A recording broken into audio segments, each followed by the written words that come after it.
रायगड़ा जिले में व्यापुछि अजଣା ज्वरर आतंक। प्राय प्रति घरे 2 ରୁ 3 जन ज्वर में आक्रांत होई पड़ी रहिछन्ति। दिनकू दिन ज्वरर आक्रांतों संख्या बढ़िबा लागिछि। ज्वर हेले गोड़ हाथ दरज हेबा, भोक न लागिबा, दुर्बल भली लक्षण गुड़िक देखा जाउछि। एपरि अवस्था देखिबाकू मिलिछि रायगड़ा जिला कलोनरा ब्लॉक गाड़ी शेषखाल पंचायत अंतर्गत बिनिसपुर ग्राम रे। गत 8 दिन धरी घरे घरे ज्वर में आक्रांत होई अनेक घरे पड़ी रहिछन्ति। गोटे कि दुईटी नुहे, गाँव में पाखापाखि 60 ରୁ 70 जन लोक अजଣା ज्वर में आक्रांत होइछन्ति। ज्वर हेले चलिबा कष्टकर होई पड़ुथबा बेले किछि खाइबा पाई इच्छा हेउनाई बोली कहिछन्ति रोगी। औषध खाइले किछि समय पाई ज्वर कमी जाउछि, किंतु पुणी ज्वर हेउछि बोली कहिछन्ति स्थानीय लोके। एही परि घरकू घर एही ज्वर बाबिबाय लागिछि। गुरुतर 3 जन सनाई पेदेंटी, विश्वनाथ मुसुका और वर्षा मुसुका जिला मुख्य चिकित्सालय रे भर्ती होइछन्ति। अजଣା ज्वर में आक्रांत जोगु गाँ सुनसान हो जाइथिबा देखिबाकू मिलिछि। गत काली राति रे कोलोनरा गोष्ठी स्वास्थ्य केन्द्र डाक्टर ज्योत्स्नामयी राउत नेतृत्व में एक 4 जणिया दल उक्त ग्राम रे पहुंची रक्त परीक्षा करने सह औषध प्रदान करछन्ति।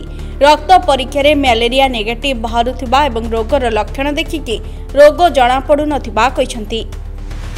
डेंगू की चिकेन गुनिया होइथाय परि बोली आशंका प्रकाश करुछन्ति टीम। तेणु रोग कौन जना पड़ु नथिबारु पुणी रक्त नमूना संग्रह करा जाय परीक्षा पई बाहर को पठा जायछि। रिपोर्ट आसिबा परि रोगर कारण जना पड़िबो बोली कहिसंती। एठारे सूचना अनुसार ग्राम रे प्राय 80 परिवार बसवास करुथबा बेले जनसंख्या प्राय 300 रु ऊर्ध्व रहिछि। एमाने समस्त आदिवासी संप्रदायर होइथिबा बेले दिन मजुरिया भाबे काम करी निज परिवार प्रतिपोषण करिथांती।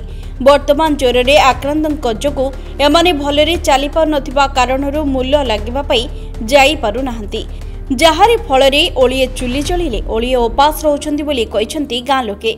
दीर्घ 8 दिन धरी एही ज्वर कमु नथिबारु एक विशेषज्ञ डाक्तरी दल को पठाई चिकित्सा कराइबा पई अनुरोध करिसंति ग्रामवासी। एही अजଣା ज्वर बिनिसपुर ग्रामरू अन्य ग्राम को व्यापीबा पूर्वरु जिला प्रशासन एहाको गुरुतर सह नै एक विशेषज्ञ डाक्तरी दल को पठाई चिकित्सा करिबा अत्यंत जरूरी होई पड़िछि। मु भी जने ज्वर पेशेंट का आज्ञा आउ मोर भी 2 सप्ताह एबव हलानी। आउ ज्वर हेले हाथ गोड़ बिंजुची, अंटा बथा रहउची, आंटू बथा रही थाउची, आ मुंड बथा रही थाउची। आ रक्त परीक्षा कला परे भी किछि सेमिति किछि बाहरुनी, तो ज्वर कंटिन्यू रही थाउची। आ मेडिसिन खाइले भी कमुची छाडुची, ए प्रकार आक्रांत रे रहउछु।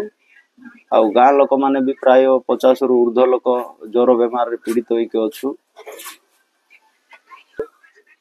जार सुविधा अच्छी तांके प्राइवेट भी जाउछंती, गवर्नमेंट मेडिकल भी वर्तमान अछंती। मो भाई भी गवर्नमेंट मेडिकल वर्तमान अछंती।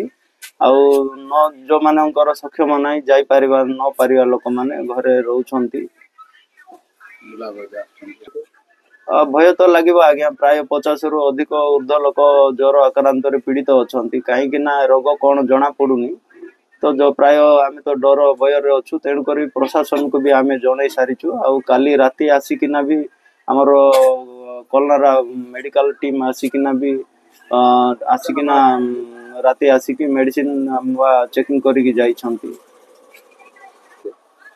तो कहले राति तो रक्त परीक्षा कला परे प्राय 3 लोक को मलेरिया पॉजिटिव देखा हला। प्राय लोक मानकर सेमति किछि नाही, मेडिसिन दे कि जाइछंती। सकाल की सकाळ आइला पर गाँ बुलिबू, आ फेर पुणी समस्त का पुणी अगेन देखिबू बोली कहि कि गले।